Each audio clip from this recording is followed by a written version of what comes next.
Most people are chasing their dreams completely backward. These are 3 things you must fundamentally do to reach your dreams.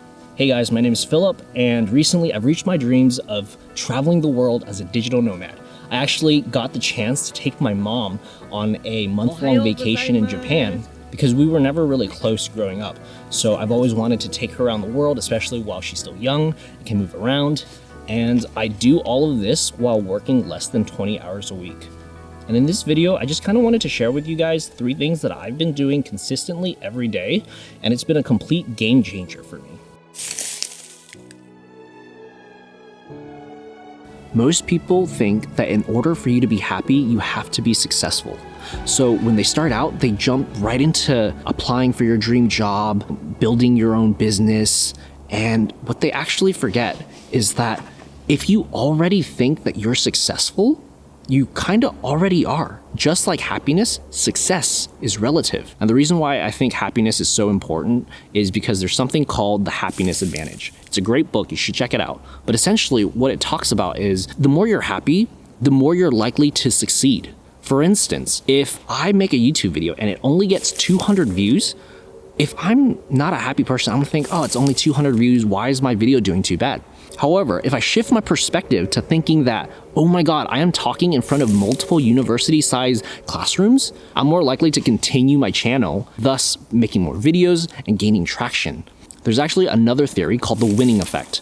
And basically, it's like the more that you win, the more you're likely to win. It's actually a snowball effect. Back in high school, when I was playing football, I didn't know why at the time, but I knew that whoever scored the first touchdown has a massive advantage throughout the rest of the game. They're getting excited, they're getting motivated, they're feeling more confident, whereas the losers, they feel insecure, they feel pressure, and they start making more mistakes.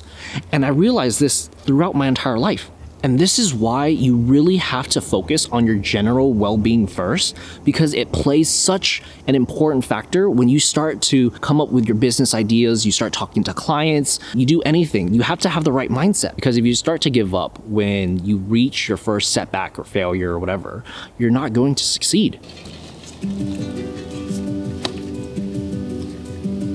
So recently I was doing the Wheel of Life analysis that was brought up to me by Abdaal.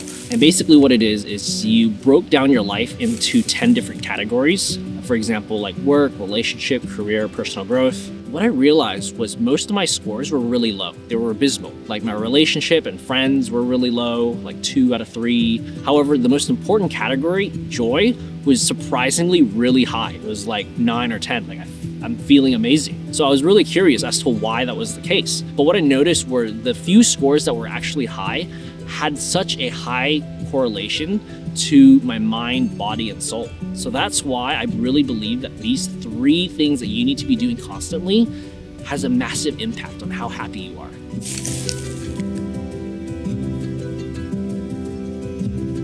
One of the most unexpected things that I've learned this year is journaling. At first, I thought it seems kind of cliche. I'm not really a big fan of writing. It seems like a classroom assignment your teacher would make you do. But ever since I've done it, it's completely changed my life. I can affiliate most of my success to journaling. And one of the reasons why is because it just helps me reconnect with my thoughts. It helps me focus on like 1 or 2 particular things.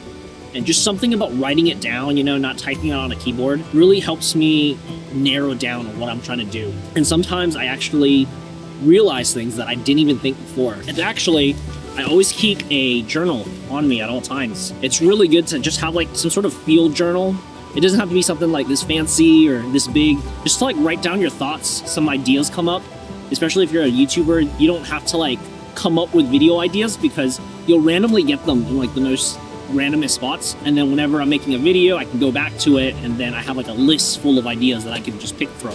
One of the biggest hurdles for people when they're starting out journaling is they think it's going to take a lot of time, where you really don't need to do that. There's actually something called the dimming effect or the dimmer effect. Whenever you view a task, you don't have to think of it as you either do it or you don't, like you either go to the gym or you don't. Actually, what you should do is just do a little bit of that. So if you're really busy one day and you're really tired, you just have to do like 3 sentences. It can be about anything, how you feel or whatever. What you'll realize is that you'll actually end up writing a lot more than what you think. This goes for the next 2 tips as well, but like, yeah, just doing everything, even if it's just very little. You really have to spend time with yourself because, like a manager has to constantly get in contact with their employees and check in to make sure they're doing the right task. Just like that, your mind and body also has to constantly check in with like your heart and soul to make sure that you're actually doing what you think you want to do.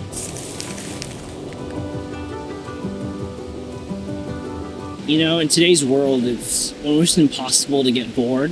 The amount of things that I could do, whether it's social media, video games, or hanging out with friends, it just piles on and on. One thing I realize is that you start to spend less and less time for yourself. Like you wake up and the first thing you do, you check your phone, you check social media, then you go to work, you spend like 8 hours giving it to someone else. Afterwards, you talk to your partner, your family, or whatever. All that time, you're really never left alone to think. So one of the things that I've been doing recently, and at first it was kind of cringy, was meditations.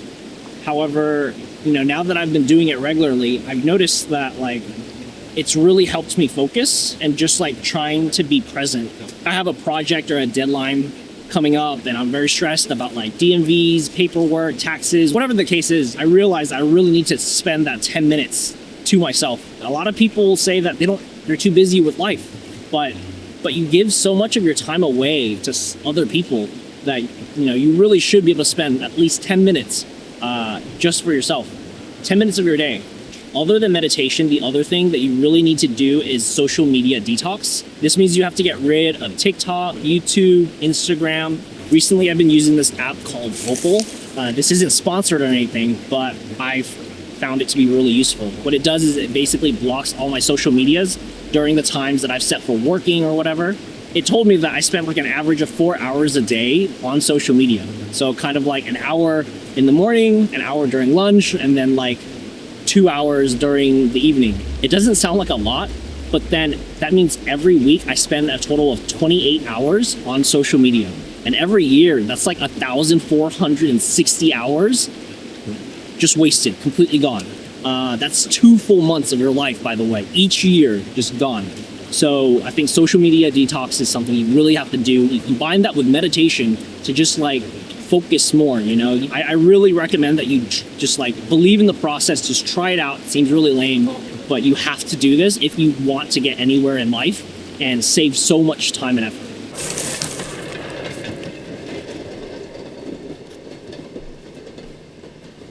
So the last and final thing that you have to do every day is working out. At first I only worked out like 3 times a week. However, since then I've been doing it every single day, except for the weekends where those are like my rest days. The reason why you need to work out is because it builds discipline. If you're going to start a business, for instance, you're going to need to be working every day and have the discipline to not slack off because you don't have a boss or anything. And when you work out, it really helps with, building that fortitude, that mental fortitude that no matter what happens, whether you're sick, whether it's raining, that you're going to commit to doing something. And again, the dimming effect really plays an important role here. Even if you're really busy one day, try to get some push-ups in, go for a walk, whatever the case is. Like, it could be a hike. And it also really builds confidence too. I mean, since I've worked out, I feel more confident in myself. I look better. I'm not fat and chubby like I used to be, I think when you're presenting yourself to whether it's an employer or a client, if you're confident in your appearance and your looks, you're going to sound way more professional. They're going to believe in you. Like, this guy has his life together. I read somewhere that no one's ever going to look down on you for working out every day and looking physically fit. It's always a good trait to have, and you really have to be doing it. And don't listen to music, okay? Do not listen to music at all. Working out is the best time to put on a podcast or something and get an easy 2 hours of pure study. Like, you put on a podcast about growing your YouTube channel, podcast about growing your business, marketing, whatever it is you're trying to learn, software development, and you just have 2 hours where you can just learn, basically. Unless you're like trying to reach for your PR or something, you really don't need music. And that's something that's been really helpful for me, especially when I'm struggling to come up with an idea or I'm stuck on a problem, I'm stressed out. just going out for the gym, it's been like one of my highlights every single day. It's like an excuse for me to get away from working, but still working and being productive. Because what I found is you come up with some of the best ideas while I was just working out. So yeah, take a break from your grind and go out for a hike, go do some push-ups, listen to a podcast. If you like this video and you want to see me actually living my dream as a digital nomad in Japan, click this link here. Otherwise, if you have any comments regarding my lifestyle and how I got here, leave a comment down below because I'll probably make a separate video for it. And remember, no matter where you are in your journey, I'm always rooting for you.